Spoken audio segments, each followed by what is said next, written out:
Bonjour à tous, nous sommes le jeudi 1er juillet, voici notre point bourse. Début de séance marqué par une panne sur Rex. D'ailleurs, en haut à gauche de votre écran, vous voyez que le DAX ne cote plus depuis 8h47. Il en est de même pour l'Eurostoxx, donc j'ai pas d'heure de reprise. Le CAC, lui, cote bien, hein, il y a pas de souci. Il est actuellement à 4911 points, après avoir été une nouvelle fois tiré hier en fin de journée. Donc les séances se suivent et se ressemblent, hein, pas grand-chose la plupart du temps. Et puis un petit tirage en fin de journée. Donc hier, on est passé de 4880 à 4925. Alors, c'est pas des mouvements violents, hein, mais à chaque fois, là, en clôture, c'est plutôt pas mal. Alors hier, c'était la dernière journée aussi du trimestre avec des performances assez remarquables, hein, sur tous les indices. Bon, il faut dire que mars, c'était quand même terminé très bas. Le SP500 fait son meilleur trimestre depuis le quatrième trimestre 98, avec une hausse de quasiment 20%. Sur le CAC, on est autour de 10-15%, je ne sais plus exactement. Le Nasdaq, 30% de hausse. Donc des chiffres monstrueux, bon, à nuancer, hein. Le début d'année avait été catastrophique pour la plupart. Donc là, on tourne toujours autour des mêmes niveaux de prix. Il n'y a pas de scoop, hein. Moi, par rapport à mes commentaires des jours précédents, j'ai pas de nouveautés à apporter. On cherche toujours à jouer les deux sens, à capter des morceaux de mouvement plutôt que de rechercher un véritable directionnel. Hier, on avait acheté un petit peu sur 4993, 4893, pardon. Donc 4893, ces zones-là. On a joué le rebond. L'après-midi, on a tenté un rebond vers 75-80, donc qui a bien fonctionné aussi. Des ventes aussi sur des rebonds. Donc pour ce début de séance, on peut prendre la zone des 40-50.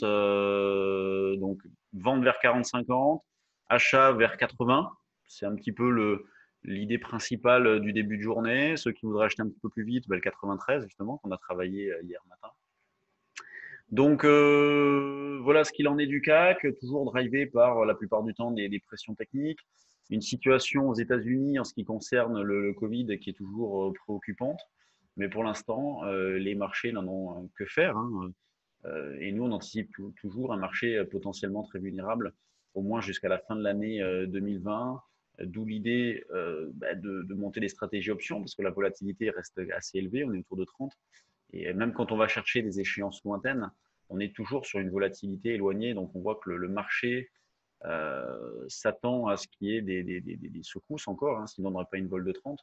On aurait des vols plutôt autour de 20-25. La 30, c'est quand même pas mal. Alors, rien à voir avec la crise de mars où on avait des vols de 60, 80, même par moment. De toute façon, il n'y avait même plus de prix, hein, à la rigueur, c'était tellement le bazar. Là, des vols de 30, ça reste élevé. Donc, nous, on continue de monter des stratégies options, ce que je vous disais, vente de call spread, vente de put spread, vous voyez, des stratégies donc prioritairement vendeuses, mais avec des risques qui sont fermés.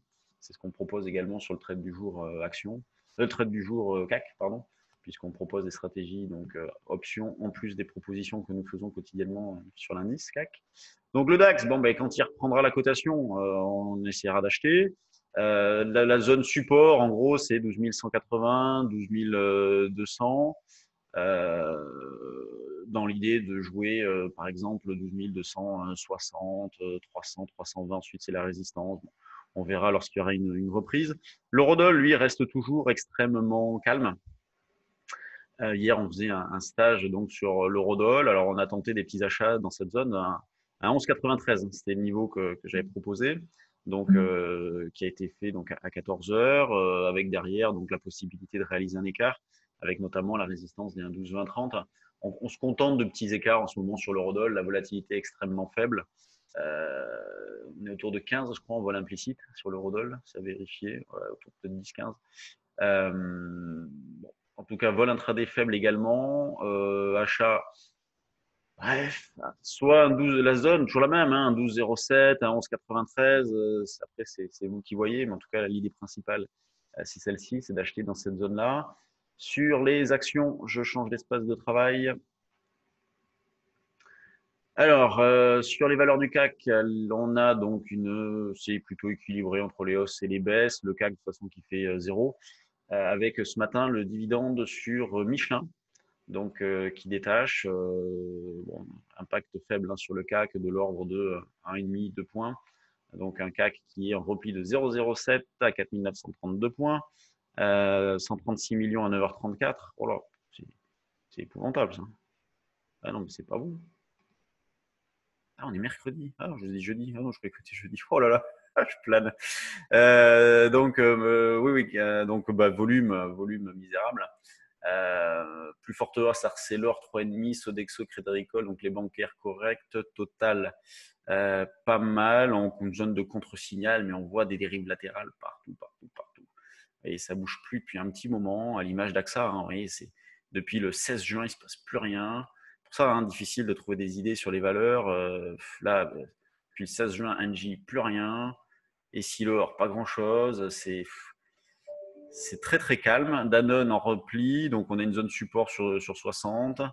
Accor en baisse. Airbus qui annonçait donc des suppressions d'emplois, 15 000, dont 5 000 en France, et qui annonce un retour à la normale pour pas avant 2023.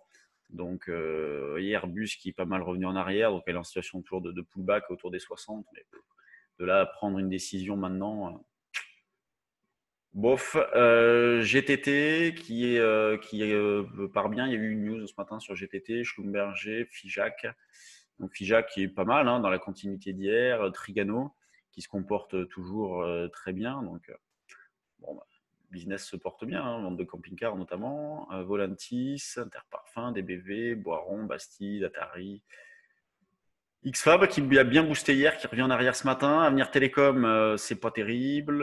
Arcos, bon, bah, c'est toujours dans le même esprit, à savoir des marchés qui n'ont absolument aucune conviction, qui ne donnent pas d'indication directionnelle pour la suite. Donc, une alternance de mouvements haussiers-baissiers en fonction des pressions techniques. Et puis sur les mid et small, c'est assez difficile de tirer son épingle du jeu en ce moment. Soit il faut être hyper rapide, soit il faut rester un petit peu sur la touche.